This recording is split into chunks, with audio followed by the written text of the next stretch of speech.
I'm.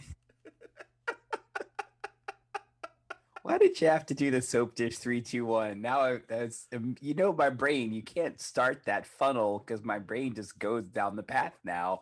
So I appreciate that. Hi, Miss Mims. How are you today? I'm doing great, Auntie Maim. Happy Pride. Happy Pride, girl. I am. It's only the first week, and I am already exhausted. Whew. These last couple of days, oh man, am I feeling every bit of my 41 years. Well, you look very Charles Nelson Riley right now with those glasses on, let me just tell you. So something has happened recently in my life. My For the audience that doesn't know or doesn't follow me on Instagram, my stand-up character, version of my character, she likes to wear big glasses. And I've started getting so comfortable with them that that's basically what I started wearing all the time.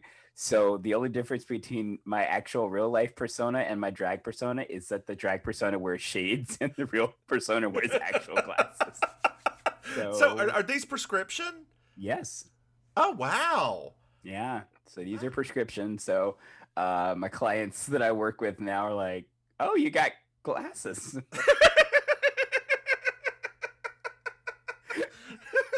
I'm like, "Yeah." I'm like, "Yeah, I got my new prescription a few months ago, so my new glasses arrived." So and they're just kind of like, okay. All right. That's a statement." Yeah, it's like 1965 just came all over your face, and I love it. It is fantastic. Ah, give me Oh, some babies. I want some 60s babies in my mouth. Yeah. gross. I Oh, have to so I have to tell you something based on a conversation that me and you had by not on the show but by messenger. okay. Um, remember we were joking about amateur nights? Yes. Okay. I was So not joking, by the way. no, no, not joking, but we were just talking about it, right? So last night, this really happened. I'm not joking about this. This really happened. So last night, after my stand-up show, for those that are in the South Florida area that might listen to this, I have a stand-up show the first Saturday of every month at the pub in Wilton Manors. So I was waiting for my car at valet to leave. At valet, girl. At valet. No, you know what's really cool? So the this particular bar, they do like a special valet for people that are performing that night. So they do like a $3 valet. So it's much easier than having to find like parking. So it's nice. But I was waiting for my car and this gentleman was like, "Hey, honey." I was like, "Oh, hey." You're like Because $100 on the table and we can talk. right. He's like, "Hey, honey." I was like, "Hey." And he's like, "Oh," he's like, "You should come over to our bar if you're leaving now." And I was like, "Oh, which bar is that?" So there's this little dive bar called Monkey Business that I love, but haven't been in a long time since I moved out west. And I was like, "Oh, I love Monkey Business. I used to go there all the time when I lived over here." He's like, "Yeah." He's like, "Come and do a pop up." And I was like, "What?" Right? Because it's already like 10 something, and I'm tired. And I was like, uh, sure. Okay. I'm already in drag. That would be fun. I haven't done a good drag number in a while. So and then the queen that's hosting it came out and she was like, "Yeah, you should come." And I was like, "Okay, sure." So I get there and I specifically asked the question, right? What time does this start? Oh, At yeah. one. Good question. Good question. Good Okay, question. okay. Because to me, I'm sitting here at another bar and the person that's hosting the show is at that bar. So now I'm kind of like, Uh what huh. time? What time? Right. So they're like, "Oh, as soon as we get over there and get everything set up." And I was like, "Oh, okay, great." So about 3 hours. So I had two of my friends that were at the stand-up show. I mean, one of the performers, Lita, she like calls me. She's like, "Where are you going now?" I was like, "I'm going over to this other place to do a pop-up." Right. So what actually had happened was I got there and they were basically having an amateur night. Yes. And so I did the show, and it was me and this other lady. She did like some bio drag. I think she was a cis woman, and she was great. She had on this great little like two-piece number. It looked very like delight 90s, groove is in the heart, Mm-hmm. and so yeah, and so long story long, um, I we ended up tying which was fine. And then they're like, come back next week to do a number. And I was like, oh, Did they invite the other woman back for a number? I think so. I don't know. It was just very funny. Like, I genuinely, I'm not even kidding you. I genuinely, at the end of the night, I looked over at Lita. I was like, what just happened? This is not the direction that this night was going. I was literally excited to get home, take off my makeup, and watch some Jonathan Creek. And then this happened. So What time did you actually get home then? it was literally like 1:30.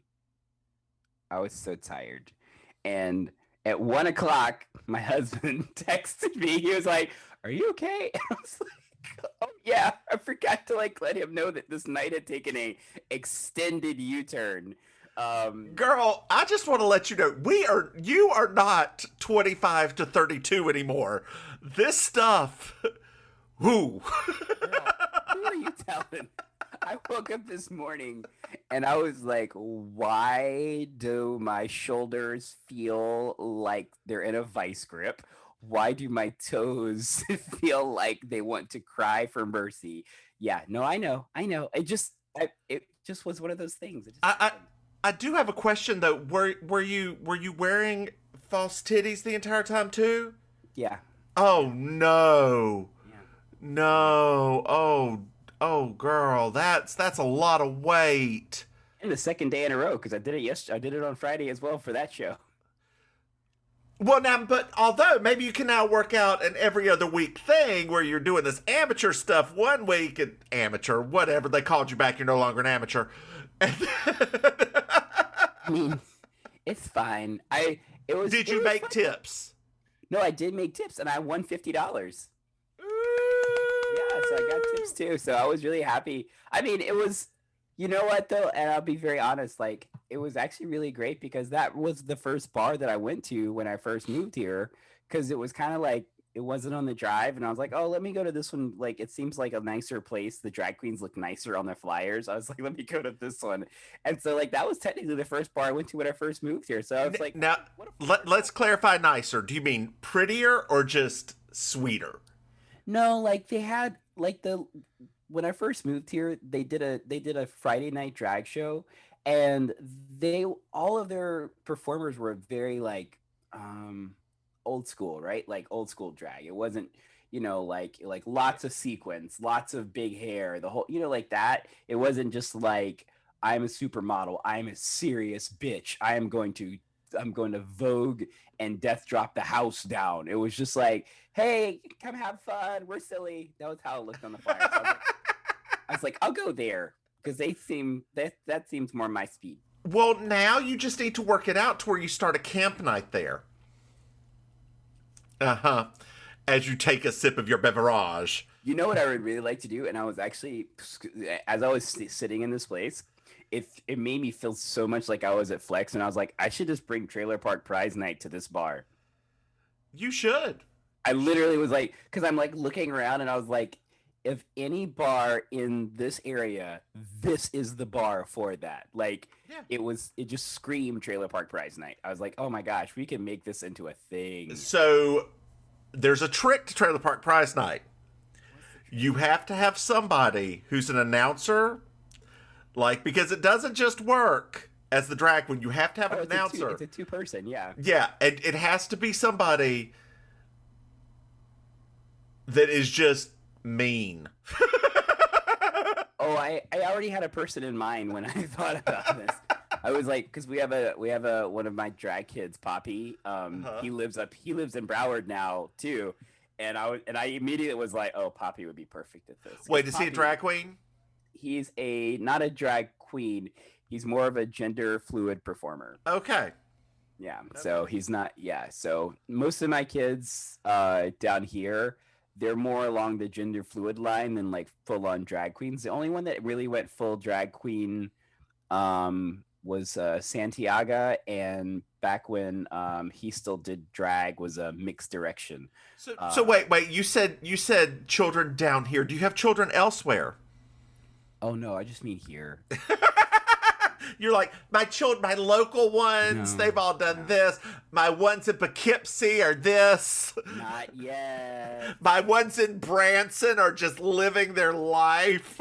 I can't wait to start my House of Yas legacy up in Provincetown. I'm sure I could. Oh, God. P-Town is so much. I know. That's why I want to. I know. I would, yeah. Give me another year of doing the stand up. Give me another year. And by this time next year, I'll be approaching places in Provincetown. Don't you worry. Okay, then. Okay. There's no reason not to. Dear listeners, you heard it here first. A year from today, You won't remember this. June 6th. Oh, hold on. I can do it like this. Okay, Google. Set a reminder a year from today that Auntie Maim will be in Provincetown doing drag. There we go. Kind of regret saying that now. Yeah, you should. Well, how about we get into this week's episode? Do we have to? Oh boy. Episodes 12. Old spouses never die. I'm Julia Sugarbakers. I'm Julia Sugarbakers. I'm Julia Sugarbakers. I'm Julia Sugarbakers. And that's Marjorie. Just so you will know, and your children will someday know, is the night the lights went out in Georgia. The lights went out, the lights went out, the lights went out, the lights went out. And that is the night the lights went out in Georgia. I'm sorry, I didn't know. Well, now you do. Part 1. This episode was a lot. Yeah, it was. Wow. Yeah, it was. I didn't. Yeah, we'll just talk about it. I was like, I wasn't ready for just how many things got tackled in one episode. Oh, yeah. Well, I can only imagine what the next one's going to be. I haven't watched it yet, but... I haven't either. You're fine. I mean, what was this? This was February 1st, 1987. So like we were basically just in elementary school, just starting like our second year of school. So yeah, exactly. Like we should have been watching this then. I know. I did stay up and watch it. Wait, did they let me stay up? Of course they let me stay up to watch Murphy Brown. What I'm talking about. It wasn't on super late. This was like before 10 o'clock these shows came on. Yeah. This was the 8. This was the 9, and Murphy Brown was the 9:30. Yep. So we're at Sugarbaker's, and Maryjo is upset in a pair of culottes. And Charlene is very happy because she just bought Jerry Lee Lewis tickets for the third time. Yeah, so I looked this up. To find out why Jerry Lee Lewis constantly canceled concerts. I could find nothing. Like, I mean, he was a hardcore drug user, so yeah. That probably was it. I did find. So what I found was when I used the Google machine, I typed in Jerry Lee Lewis cancel concerts, and it said Jerry Lee Lewis cancels all concerts because he's in rehab. This was in 2019. The man was still doing concerts until just recently when he had a stroke. Wow, and he was still canceling them. Yeah. Dear listeners, this has been episode 12 on Spouses Never Die Part 1. You heard everything you need to. We'll talk to you next week. Maybe we aren't very good at keeping a timetable. Oh man, no, it was funny though because like, it was. Remember how big a deal it was when that movie came out, the one with Dennis Quaid, like, like biopic. It was like we've kind of forgotten, I guess, because he's so problematic. Like he used to loom quite large in our culture. Which one, Dennis Quaid or Jerry Lee Lewis? Which one's problematic? No, it's Randy Quaid's the problematic one, not Dennis Quaid. That's right. It's crazy Randy. Remember, Dennis is the handsome, attractive brother.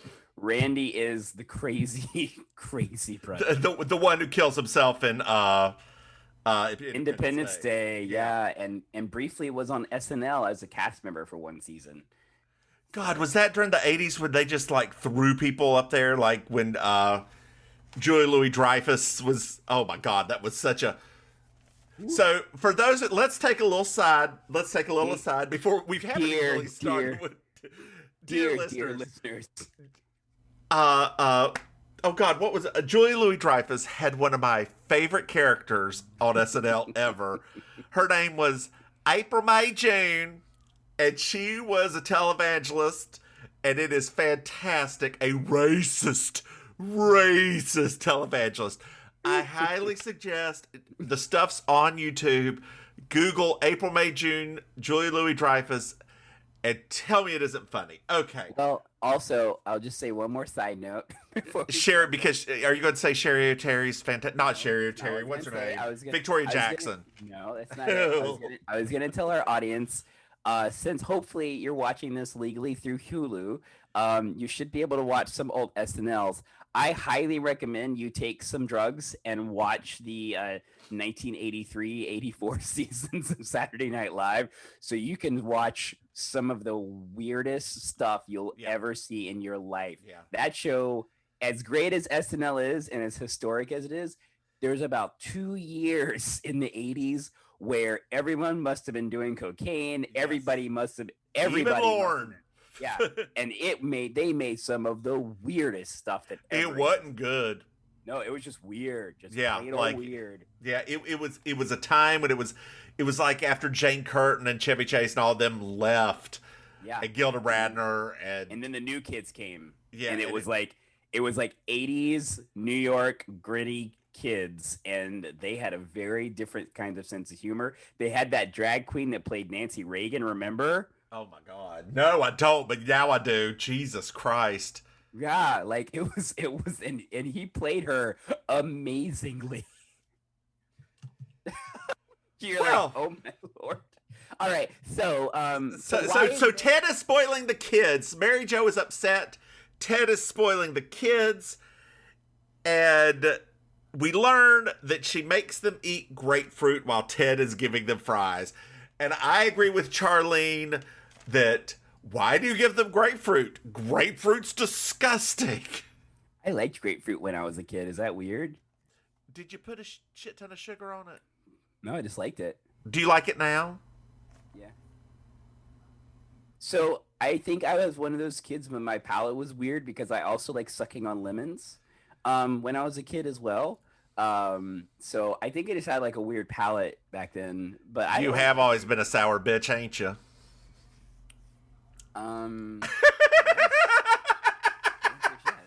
It's okay. I currently so I really like bitter flavors. Like, so my brother-in-law, when we went to go to Chicago to visit them, there's a liquor native to Chicago called Malort. It was invented there basically as a cure-all. They could drink it during Prohibition. Like people there don't think it tastes good. Okay. Oh shit. I took a shot of this and I was like, he was expecting me to like gag or reflex. I took a shot. I was like, oh, that's delicious. Let's get another. He's like, what? You like this? I'm like, yeah, it's great. Let's do another.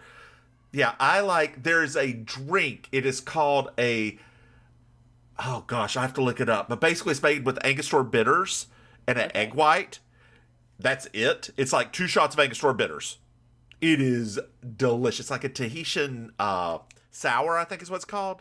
What's Tahitian about it? Angostura bitters come from Tahiti. Not Tahitian. It's another one of the islands. Anyway, go ahead. Sorry. So I actually had, this is a weird thing, right? As far as like this exchange happening on the show, because it's very strange that Maryjo complains so much about how Ted treats the kids, and in my head I'm like, but you're complaining about your man's ex, right? In which she proceeds to start doing that again, just like on that other episode we were listening to or watching. Like it was like you're doing a thing and you're complaining the same way. You have no sympathy for this other woman that you're dating her ex. I have to let you know something. What? Something very private. What? JD and Maryjo still haven't had sex. Haven't they been dating for months now? Months. Charlene is confused. Like, what? I don't understand. And then Charlene eventually just asks, "Hey, you have kissed him, haven't you?" I mean, Can I just give a shout out at this point to that lovely thing they were seated on in the scene? oh, the random chaise lounge thing. I just loved it so much because you always see it in people's homes, but you never see it being used. And I was like, oh my god, is this what it's supposed to be used for? Like just random conversations with two friends. It was beautiful. I believe it is called a whisper couch. No, a whisper couch has two seats that are one's turned one way, one's turned the other. Oh, I saw one of those the other day online. Or gossip couch. They're called one of those two things. Well, should have Suzanne one. has an issue. She comes in her- and she has an issue. I can't imagine what could she probably have an issue about. She's such a beautiful woman. Charlene didn't tell her that she was having lunch with homosexuals. She got all dolled up and was like wearing her flirty dress and a tight corset, and she was upset that didn't tell her it was with homosexuals. And you know what? I feel Suzanne on this, right? Because if she was going, yeah. she would be wearing a caftan. Right.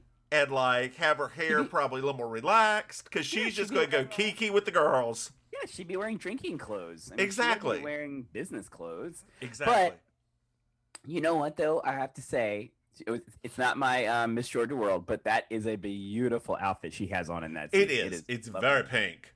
Yeah, yeah. She loves a peplum moment, doesn't She she? does. She loves does. it. And like it. This also just proves more the woman is not fat. like she at is all. an perfect hourglass. Like at all. I don't even think she's cinched that much. She's a little controlled, but she's not cinched. No, she had on like maybe a girdle, but not like a full corset. Yeah, for those of y'all that don't know, dear listeners, being cinched is where you're pulled tight in a corset. I have never been cinched because there's just too much here to cinch. Wait, what?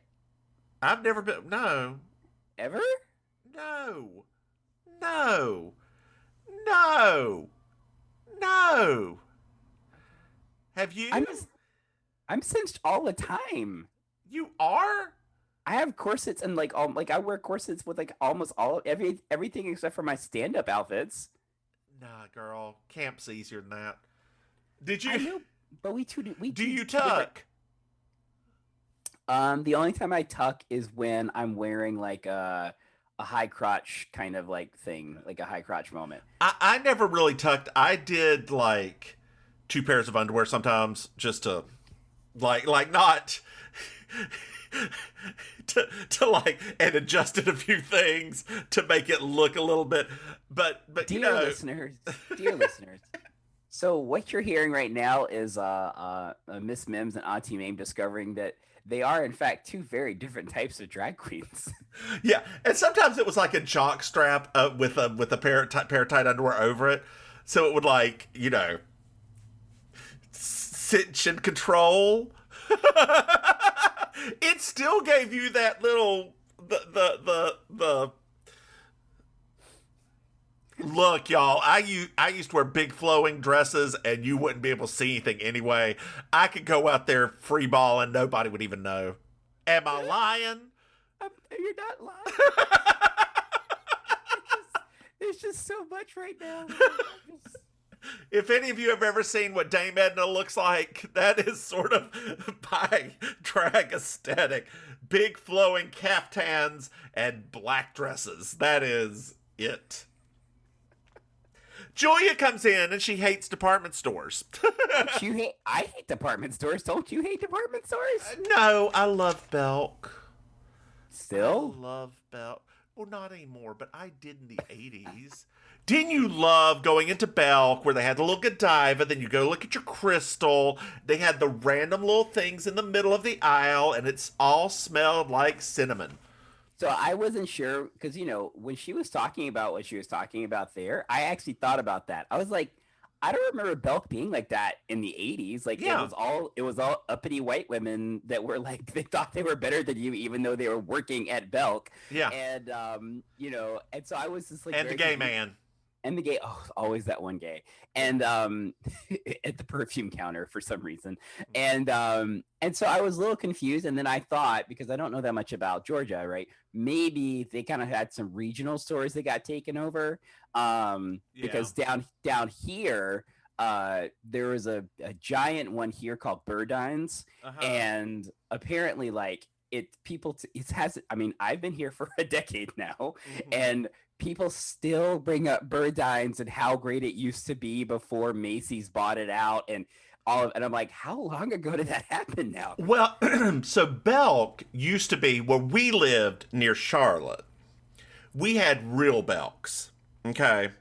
Because they were owned by the Belk family. There was another group of them called Hudson Belks, which were owned by the Hudson family. Yep. Eventually, they all got consolidated back together, but the ones in Raleigh were Hudson Belks. The one and notice I say Belks because that's just what you say. It is a Belk, but it was Belks because Belk owned the store, right? There was another Belk also like south of Charlotte when you get into South Carolina as well, because I remember seeing those along the highway. Yeah. So. What I took from this conversation, like Julia goes on about how she misses the little man with the who used to fill up your gas tank, and the only thing that came to my mind was she misses Jim Crow. Yep. I'm like, she didn't say fill her up massa. She did say fill her up, sir. But like, I was like, I mean, technically yes. I mean, well. So my favorite part of this conversation, however, was when Maryjo said that nobody dresses with any style or grace or pride anymore, and every time someone comes to your house to repair something, they look like a mass murderer. I was like, that's worth noting. I was like, wait, what? Oh, news! There's more news. There's more news. Something else has happened. No, what could possibly? Janet constantly calls JD. And makes him come over. Like, she's constantly calling, just like, there's the children, there's this, I need this fixed, blah, blah, blah, blah, blah, blah. Janet Shackelford is the biggest menace that has ever come across the Designing Women world. Which one of you bitches is Mary Jo Shively? Who said that? Oh, Janet Shackelford just walked in. Oh my gosh. We were just talking about her too. Oh no. So I had to look her up. She's played by Julie. Yes, she's played by Julie Cobb, who is a character actress who's done one episode of a bunch of things. But like, it kind of looked like an older Ali Sheedy to me. Oh yeah. But if you look at her online, like after this, go to her IMDb page. Okay. She looks like Meg Ryan stunt double. Oh. Like she's got the little blonde hair down to here, and she looks like her stunt double. Do you think that she also got her? You think she also got her face done like Meg Ryan did? No, it's Meg Ryan pre-face work. Like maybe you've got male era. Oh, when she yeah, she was so cute then. Yeah, she was.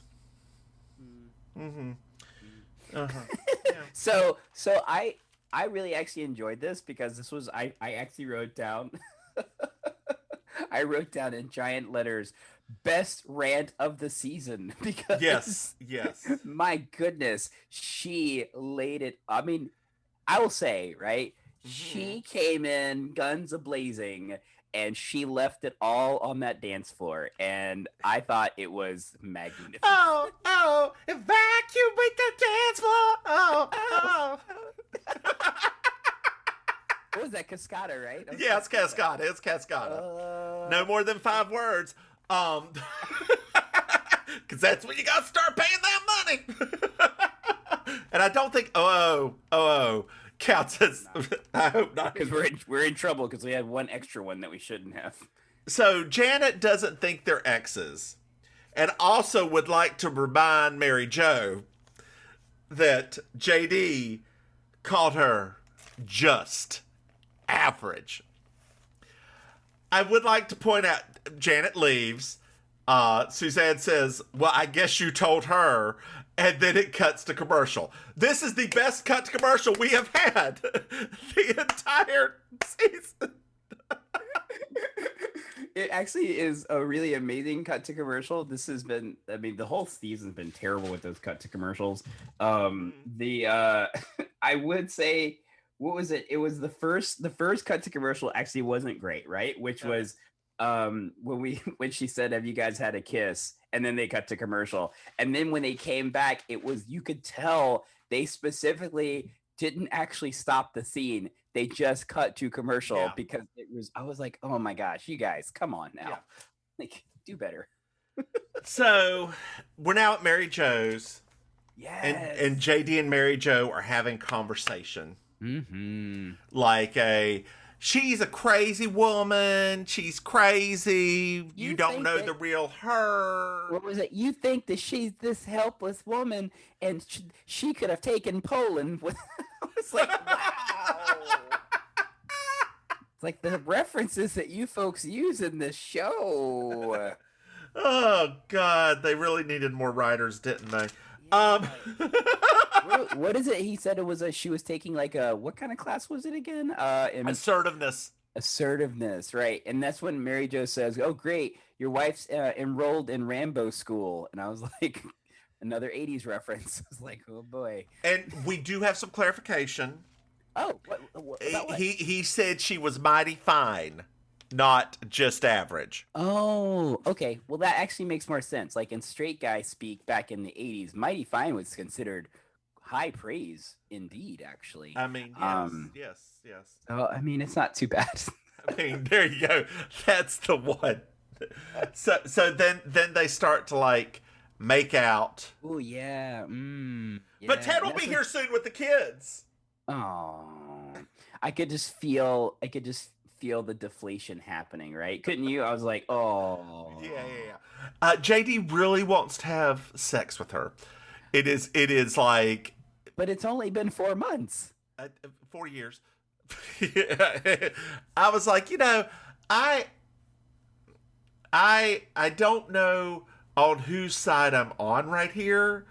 Because on one side, it's been 4 months. These are two consenting adults. On the other side, Maryjo's been through some shit, right? Like, some shit. It's probably hard for her to get out there and talk. What should have been going on this entire time is Maryjo should have been in therapy. Oh my gosh, yeah, right? I mean, technically, after everything that happened with Ted, she actually should have gone into therapy because when that one episode where she had like the confrontation with him and she lays out everything, I even said that. I was like, this character is quite damaged. Yeah. Like, quite damaged. So it makes sense. But, that's not what Julia thinks about this situation. I know. Maryjo asks her if she's sexy and, like, starts to go in. And Julia says, it's time for you to take the top off the cookie jar. I thought that was masterful. So I do have a question right here because before we move forward with this, what is Julia making in that blender? It looks like whipped tang. I was wondering that too, actually. I think that was a 80s smoothie, right? Like think about what 80s smoothies used to be. It used to be OJ and Slim Fast. I had forgotten about that. Remember, before Slim Fast made food, they were powders. They still make those powders. Oh no. Oh yeah, they do. They do. They really do.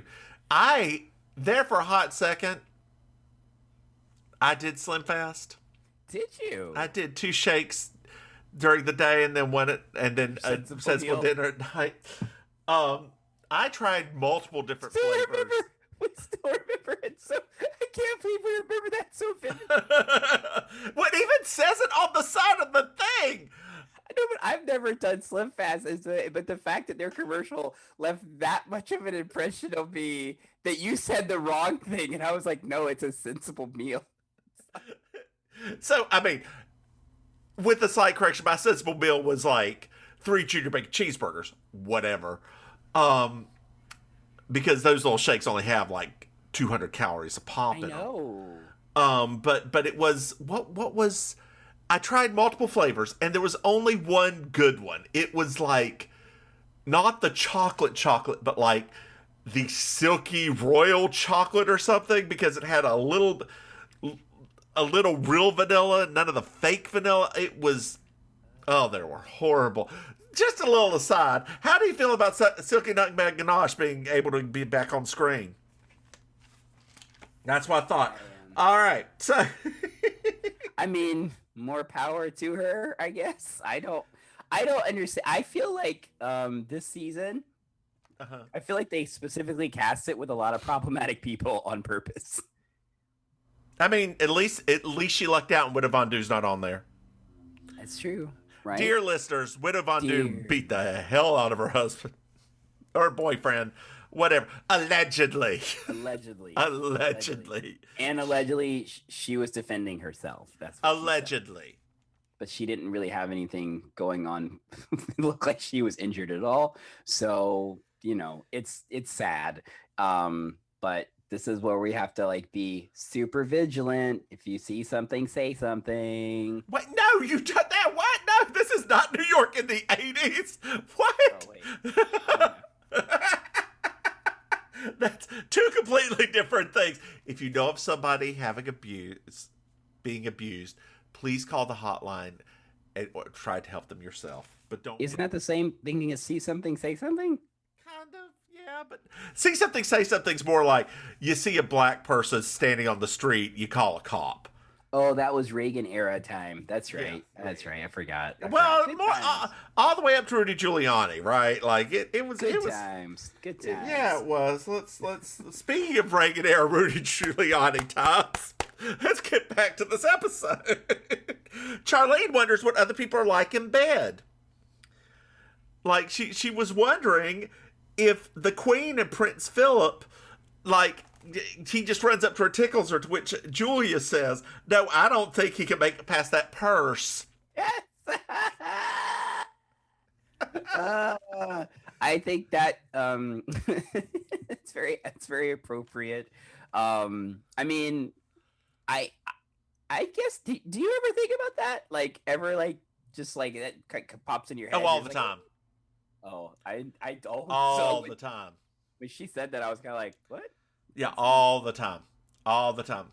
Well, not all the time, but some of the time. Like there's, I'm not going to say everybody, but there's some people that I'm like, oh yeah, I wonder how that works. And it's more that. It's the, how does that work? Because, you know, when it comes to gay people, sometimes you have to wonder how things work. Anthony needs $5,000. Yeah, speaking of things working and not working, here comes Anthony, and he needs $5,000 because he went on a gambling trip to Memphis with Mr. BB.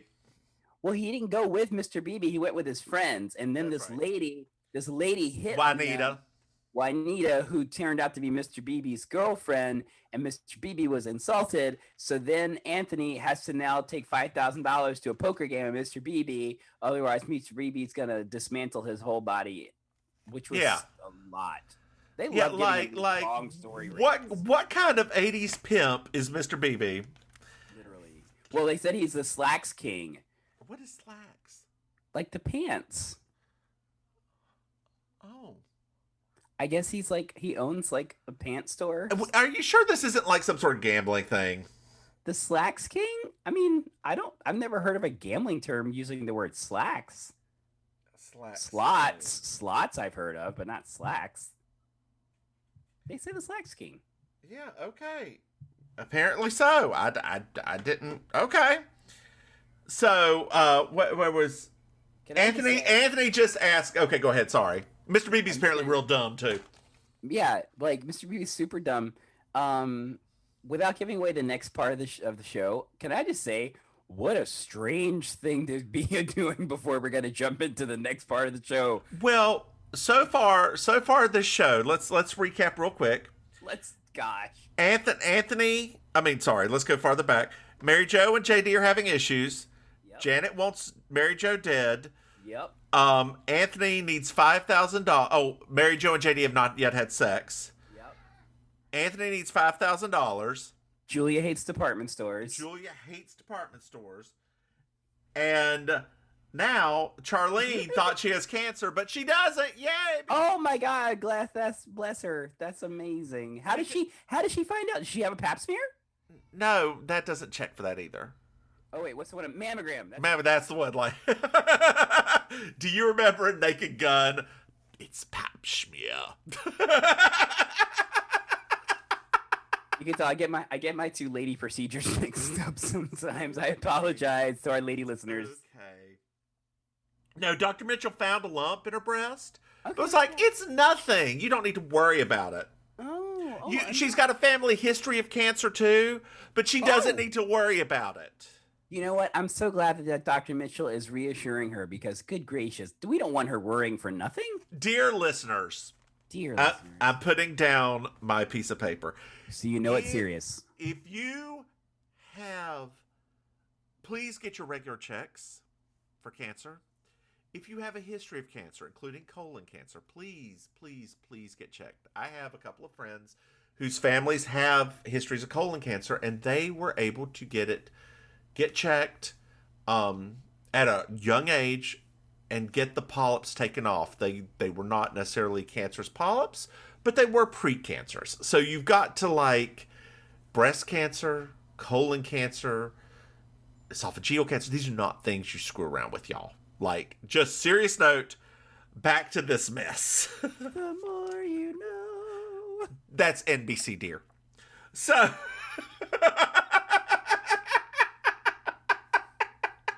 And that was your Miss Mims PSA for the day. Better. Where are we at? So Julia's like, nah, girl, you need to call and get a second opinion. Like, here's my doctor. Go and call and get a second opinion. And she's like, no, I don't want to offend Dr. Mitchell. I don't want to offend Dr. Mitchell. Any doctor worth his stripe will be like, yeah, fine, go get a second opinion. Whatever you need to do, girl. So she calls and asks Dr. Mitchell for recommendation. And then he's like, nah, I'm dropping your ass. He's awful to her. Like, what? Like, he's like, he makes her upset and like upset to the point that you're kind of watching the TV almost getting angry. Wait, randomly. There's a phone call. From who? I don't know, but Suzanne's going to go pick it up. Oh, okay. I'm glad that we have something to break the tension. Yeah, and then she tells them off because it's one of the people calling about Anthony to leave a bad, like, note about him. It's not one of Mr. BB's hench people. It's one of Mr. BB's hench people. Oh, no. That's going to come back to haunt them later, I bet. Or not. Who knows with this episode? That's true, since it's just a part one. That's right. So now we're at the next day. Suzanne comes in. She's looking for the calendar. And she sees that, and I love this, Charlene wrote down that she's got lunch with a homosexual, a bisexual, a cross-dresser, and a eunuch. Yes. It's like, this may be the funniest line of the whole thing. Oh, man. When I read that, I was like, I literally, as soon as she read it, I was like, Happy Pride Month. There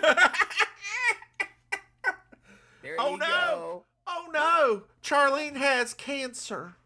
What do you mean she has cancer? She has cancer. Commercial. We're back. She's getting a biopsy. Wait, so she doesn't actually have cancer, but they're doing a biopsy, which is routine. Yes, like what you need to do. Most doctors are supposed to do that. Okay, All right, because man, when she first said she had cancer and she was crying, and I got really upset Yeah. and pulling at my clothes and gnashing of teeth. Well, you know what? She's always wanted to have kids, see Europe, and see. Oh my God, what's it? JLL? Oh my God, what is Jerry Lee Lewis. Jerry Lee Lewis in concert? Jesus Christ! Bitch, you just ruined the moment. You Dude, kinda- well, and scene, end of episode. That's a to be continued, y'all. Remember to be continued on TV when it wasn't on Netflix, and you just went right to the next episode, and you had to wait a whole week to see how this got resolved. Oh God.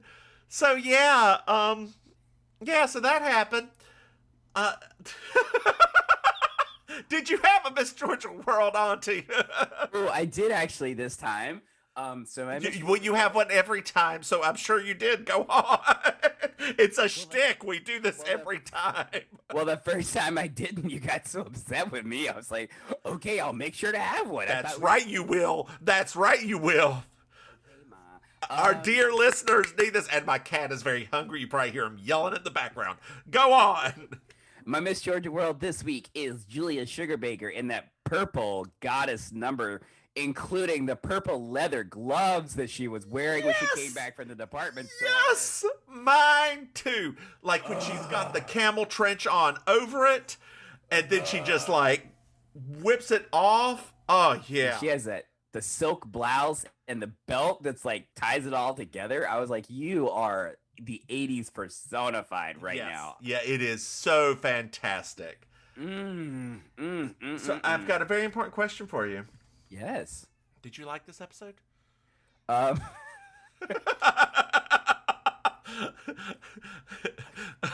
Or do you feel as I feel that this is hot garbage? I don't feel that it's okay. So I hate you. Like here's how I feel, right? This episode gave us, we had five distinct storylines, that all of them could have been their own episode alone, right? Maryjo getting her divorcee cherry popped, Julia Sugarbaker confronting the manager at a department store, Anthony Bouvier's like crisis with Mr. Beebe, Charlene's cancer, right? All of these things could have been they could have just been their own thing. Suzanne Charlene's cancer could have been a 2-episode thing. Like you could have just done that as 2 episodes. Yeah. Do you feel like they thought they were going to get canceled early and just had to throw it all into 2 episodes? Yes. I don't think that, but it's like I told you before a few weeks ago when I saw that it was a part 1, part 2. That they're not time. It's not coincidental that these are 12 and 13, right? Yeah. That's half of a season. So they basically structured this that if it was going to be a half season and not get picked up for the rest of the season, we had like a nice little cliffhanger to give the audience something that kind of was like, ooh, what's going to happen? Right. And so think about it. We now are like invested in Charlene not having Are cancer. we? I mean, we were in 87. Remember, cancer back then was a big deal. Remember the It's big, true. like, It's true. remember on People magazine and Jillian, and like that was everywhere when she got breast cancer. It was a huge issue back then. You So really it love was- Angelian, don't you? I just remember her a lot from the 80s, and I don't know why. I think my mom liked Aunt Jillian a lot, so we just watched a lot of things with her in it. I'll be honest with you. I don't. I had to look up to remember who Angelian was. She was on the sitcom with the waitresses that we like so much. Yeah, I know, but it didn't click with me. Right, and then after Because she you did- know who I liked from that show? The one who went on to Shirley Ralph. Wings. No, Crystal, whatever. Crystal I thought it was Bernard. gonna be I thought it was gonna be Shirley Ralph, girl. What? No, it's Crystal Bernard. Wow. Okay, racist. All right. Why am I cool. racist? Is she racist? Because it's not Shirley Ralph. You're gonna have to pick between Shirley Ralph and Jillian and Crystal Bernard, and you pick Crystal Bernard. Actually, I always wanted to be the guy playing the piano.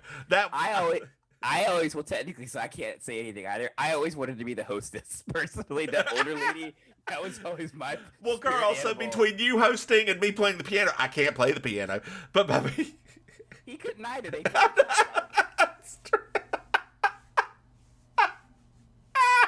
oh, I think we've done enough this time. so much damage. We just did so much damage. Oh, well, are you ready? Are you, first of all, second of all, speaking of damage, going to damages, going to Glenn Close, aren't you glad she didn't get an Oscar for Hillbilly Elegy? If I would have been so mad. I would have, like, it's not that I dislike Glenn Close. I love Glenn. You know me. I love Glenn Close. Yeah. But I just, for a movie, I don't want a person winning an Oscar for a movie that they're also nominated for a Razzie. Right? Yes. I just don't want that. Like, it won't look good. Let her let her play like Florence Nightingale or something like that, and then in another movie and get it for that. Like, I don't know. I'm just thinking of somebody prestigious. The most severe faced Florence Nightingale ever. Or we can have her be like we can have her bring back Cruella, and since we're retrofitting all of these characters, we can turn Cruella into like a very different, like, older character and let her like. Well, they were actually talking about that to bring all three of them into a movie together, so that have like, yeah. Why? Are you gonna watch Cruella when it's free? So I've heard a couple of things from people, right? So I've heard from a few of my friends that they said it was a really fun movie, right? Like, fun, but also that it makes literally no sense when you think about the character in her actual like storyline of history, because they're basically, by the time this movie ended, like, not a spoiler, but it still doesn't answer how Cruella de Vil ends up as Cruella de Vil. So I don't know how Disney's supposed to, like, I don't understand. I just don't get it. I don't get this whole, like, let's make people anti-heroes. I don't understand, because it makes no sense. You built an entire because Margot Robbie was really good at it. Yeah, but her One person. Harley was always an anti-hero, right? Like, that's what I'm saying, though, right? When we're talking about, audience, sorry for our little rant, right? When we're talking about fictional characters, right? And maybe because I am that comic book nerd, right? Almost all the comic book characters that have these weird anti-hero things, they're all right there in the source material. They all are, like, on the fence. Oh, I was talking about I, Tonya. Disney characters are so black and white with their villains and heroes that it's like, what are you guys doing? Because it's not just this movie; it's all of the ones. Maleficent as well, yeah. Right. I'm like, what? I mean, I love watching Angelina Jolie be Angelina Jolie and wear beautiful costumes and stuff, because that's about the limit. Right. But for me, who is a literal, like, Sleeping Beauty is my #1 Disney movie of all time, don't make that face. Did you see The Lion King? I know it's Sleeping Beauty has always been my #1. Did you see The Lion King? Yes, but Sleeping Beauty. Did you see Pocahontas? I'm sorry. I think we should end on that note. I think we should end on that note. Girl, you need to go back and watch. They didn't give the Native Americans noses. They didn't give them noses. They drew two little lines right here, and they gave them also the stereotypical Asian-shaped eyes. Like, if you look... Oh, I know. It looks like they took this... Like, they could reuse the cells from Mulan, is what it looks like. They probably did, because the people in Mulan also had the same noses. And Donny Osmond's voice. And on that note, children, dear listeners, join us next week for episode 13. Lucky number 13. Part 2 of this mess. What's it called? Old Spouses Never Die. Part 2. All right. Bye, girl. Bye, honey. And...